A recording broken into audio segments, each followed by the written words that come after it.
नाम सैयद जाफ़र हुसैन। मैं elevate high school में हिंदी अध्यापक हूँ। आज हम तीसरी कक्षा का 12वां पाठ जब मुझको सांप ने काटा। ये पाठ का नाम है जब मुझको सांप ने काटा। इसके लेखक है शंकर। ये कहानी जो लिखे वो उनका नाम है शंकर। ये कहानी क्या है, जब मुझको सांप काटा तो क्या हुआ, यहाँ पे थोड़ा डिटेल्स में दिया गया।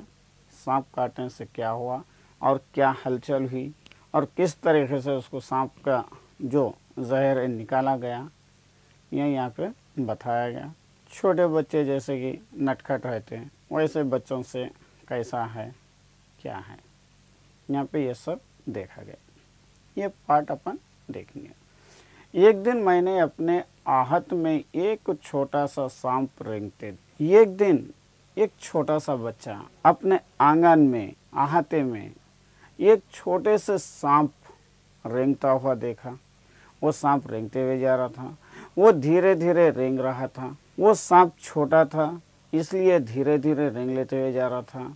मुझको देखते ही वो भागा और वहीं पर पेड़ हुए नारियल के एक खोले में घुसकर छिप गया। यहाँ पे देखिए, मुझको देखते ही वो भागा। ये लड़के को देखते जो सांप भाग गया और वहाँ पर पड़े हुए ये नारियल के खोले, यानी नारियल पी लेने के बाद, पानी पी लेने के बाद जो खोले पड़े हुए रहते वो खोले में घुस गया, यानी नारियल का जो फल रहता उसमें घुस गया। मैंने पत्थर का एक टुकड़ा उठाया और उससे नारियल का खोले का मुंह बंद कर दिया। और मैं क्या करा, वो सांप उसमें घुस जाने के बाद उसे मैं देख लिया। एक पत्थर का टुकड़ा लेके जो सांप जो खोले में गया था वो खोले का मुंह बंद कर दिया। उसे लेके मैं नानी के पास दौड़ाया। वो खोले को लेके, जो सांप खोले के अंदर है वो खोले को लेके मैं भागते हुए नानी के पास आ गया। मैंने कहा, नानी देखो मैंने सांप पकड़ा है। जब इन्हों बोल रहा, नानी ये देखिए मैं सांप पकड़ के लाया हूँ। बहुत बड़ा काम कर रहे थे ऐसा, सांप पकड़ के लाया। नानी चीख उठी, सांप। नानी एकदम चीख मारी, सांप बोल के। वो इतना घबरा गई कि लगी जोर जोर से चीखने और पुकारने लग गई। घबराई गई और क्योंकि परेशान होकर चीखा पुकारा करने लगी। नाना ने सुना तो अंदर से दौड़ाए। इनके नाना ये आवाज़ सुन लिए। नानी जो चीख मार रही थी सांप सांप बोल के, वो आवाज़ सुन लिए और अंदर से भाग के आए। जब उन्हें पता चला कि नारियल के खोले के अंदर सांप है तो उन्होंने मेरे हाथ से उसे छीन कर दूर फेंक दिया। जब नाना को पता चला कि मेरे हाथ में जो खोला है वो खोले के अंदर सांप है, ये मालूम होने के बाद मेरे नाना मेरे हाथ में जो खोला है उसे हाथ से ले लिया, छीन लिया और दूर तक उसे फेंक दिया। नन्हा सांप बाहर निकल आया और रेंगता हुआ पास की झाड़ी में गायब हो गया। वो छोटा सा सांप वो खोले में से बाहर निकल गया और रेंगते हुए झाड़ी में चले गया, यानी वहाँ से गायब हो गया। नाना ने मुझसे कहा, खबरदार फिर कभी सांप के पास मत जाना। अब यहाँ नाना मुझे डरा दिए, डरा के बोले, खबरदार आइंदा से सांप के पास नहीं जाना। सांप एक ख़तरनाक जानवर चीज़ है, ये अगर से काटेंगे तो जहर रहेगा, ये बहुत ख़तरनाक है। ये समझाते हुए उसे खबरदार करा, यानी जताया। सांप बहुत ख़तरनाक होता है, सांप बहुत बड़ा ख़तरनाक जानवर है। उसी दिन शाम को मैंने एक बर्क को पकड़ने की कोशिश कर रहा था। उसी दिन शाम में मैं और एक बर्क जो चीज़ है उसे पकड़ने के लिए गया था। उसने काट खाया। वो बर्क मुझे काट लिया। बड़ी ज़ोर से दर्द उठा।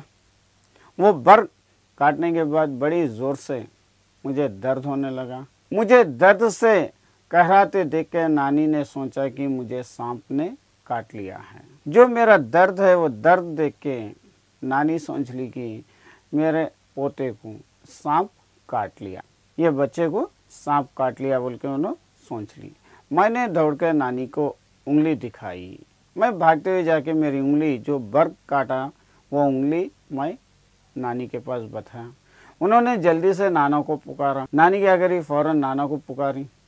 नाना तुरंत दौड़ आए और मेरी उंगली को देखा। नाना भी घर में से बाहर फ़ौरन भागते हुए आए और मेरी उंगली देख लिए। जहाँ बर्क ने काटा था वहाँ नीला निशान, जहाँ पे ये बर्क काटा था वहाँ पे एक नीला निशान आ गया, पड़ गया था। वो चट मुझे गोद में उठा के बाहर भागे। जहाँ पर मेरे को नीला निशान पड़ा था वो देख लिए इन्होंने, देख लेके फ़ौरन परेशान होके वहाँ से मुझे गोद में ले लिए और वहाँ से भागे। भाग और धान के खेतों को पार करके भागते भागते वो अपने घर से दूर एक छोटी सी झोपड़ी के सामने जाकर रुके। बागां, धान के खेत ये सब पार कर लेते हुए नाना मुझे गोद में ले लेके ये चीज़ें पार कर लेते हुए भागते भागते भागते एक छोटी सी झोपड़ी के सामने रुक गए। वहाँ पहुँचते ही उन्होंने आवाज़ लगाई। वो झोपड़ी के सामने जाके एक आदमी को उन्होंने पुकारे। एक बूढ़ा आदमी बाहर निकला। इन्हें आवाज़ लगाने के बाद एक बूढ़ा आदमी बाहर निकला, वो सांप काटने का। वो जो बूढ़ा आदमी बाहर निकला वो बूढ़ा आदमी सांप काटने का मंत्र जानता था। जो सांप काटने के बाद मंत्र जो पढ़ते वो मंत्र इन्हें जानता था। नाना ने उससे कहा, इस बच्चे को सांप ने काट लिया है, इसकी झड़ फूंक कर दो। ये मेरे बच्चे को सांप काटा, इसलिए फ़ौरन आप क्या है झड़ फूंक कर दो, यानी मंत्र पढ़ दो। बूढ़ा मुझे झोपड़ी में ले गया। वो जो बूढ़ा आदमी है वो मुझे झोपड़ी में ले गया। उसने मेरी उंगली देखी और बोला, चुपचाप बैठो, हिलना डुलना मत।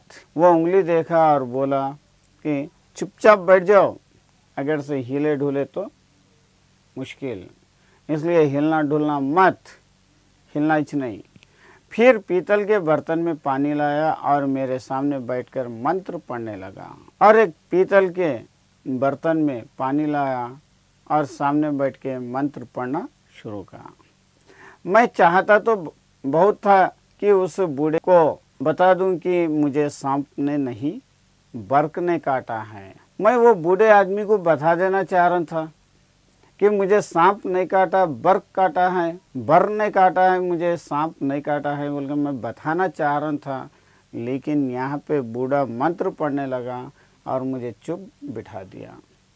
पर मेरे नाना मुझे कसकर पकड़ रहे और मुझे बोलने ही नहीं दिया। और मेरे नाना जी मुझे कस के पकड़ लिए और मुझे बोलने का मौका नहीं दे रहे।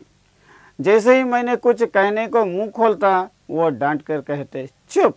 जैसे मैं उसे बोलने के लिए जा रहा था, वो बूढ़े आदमी को बोलने के लिए जा रहा था या नाना को बताने के लिए जा रहा था, लेकिन नाना मुझे कस के पकड़े हुए थे। अगर से बोलने के लिए मैं कोशिश कर रहा तो मुझे बोलते थे चुप, आवाज़ नहीं करना। डर के मारे मैं चुप हो जाता। अब डर के मैं खामोश हो जाता। हमारे पीछे पीछे हमारी नानी भी कई लोगों के साथ वहाँ आ पहुँची। अब हमारे पीछे पीछे हमारी नानी भी भाग के आई, कई लोगों को साथ में लेके आई। सब लोग उदास खड़े देखते रहे, सब लोग उदासी से देखते हुए रह गए। तब मेरी उंगली का दर्द जा चुका था। जब तक मेरी उंगली का दर्द कम हुआ, फिर भी मुझे वहाँ ज़बरदस्ती बैठा के झाड़ू फूंक करवानी पड़ रही थी। फिर भी दर्द कम होने के बाद भी मुझे वहाँ बिठा के ज़बरदस्ती बिठा के झाड़ फूंक यानी मंत्र पढ़ा रहे थे। कुछ मिनट बाद बूढ़ा आदमी उठा। उसने उसी बर्तन के पानी से मेरी उंगली धोई और मुझे पिलाया भी। थोड़ी देर के बाद वो बूढ़ा आदमी मंत्र पढ़ना ख़त्म हो गया और वो आदमी उठा और मेरी उंगली वो बर्तन के पानी में धोया और मुझे पिलाया। उसने मुझे बोलने से मना कर दिया ताकि दवा का पूरा असर हो। अब मेरे को उसे बात करने का मौका नहीं दिया, क्योंकि अगर से बात करे तो दवा का असर चले जाता। इसलिए इसका असर चले जाना, असर नहीं जाना बोल के इन्हें क्या करा, इसे बात करने के लिए नहीं दिया। फिर वह नाना से बोला, जय हो भगवान की, अब बच्चा खतरे से बाहर है। भगवान की जय हो, अब बच्चा आपका बच गया। अच्छा हुआ आप समय रहते मेरे पास ले आए, बड़े जहरीले सांप ने काटा था। गनीमत है आप फौरन ले लेके आ गए, वरना नुकसान होता था। बहुत बड़ा जहरीला सांप उसको काटा। सब लोगों ने बूढ़े को उसके अद्भुत इलाज के लिए बहुत बहुत धन्यवाद दिया। सब लोग ये बूढ़े को ये इलाज का धन्यवाद थैंक्स दिए। घर लौटने के बाद नाना ने उसके लिए बहुत सी चीज़ें भेंट में भेजी। घर पहुंचने के बाद मेरे नाना जी वो बूढ़े के लिए बहुत सारे चीज़ें गिफ्ट में उसके पास भेजे। ये पार्ट था, यानी नाना कितने परेशान हो गए सांप काटा बोल के। ये यहाँ पे कहानी बताई थी। वच कहानी का नाम है जब मुझको सांप ने काटा। यानी जब मुझे सांप काटे वक्त नाना और नानी कितने परेशान थे और वो बूढ़े के पास जाके जो मंत्र पढ़ाए थे वो किस तरीके से था यहाँ पे बताया गया। ये पार्ट यहाँ पे समाप्त।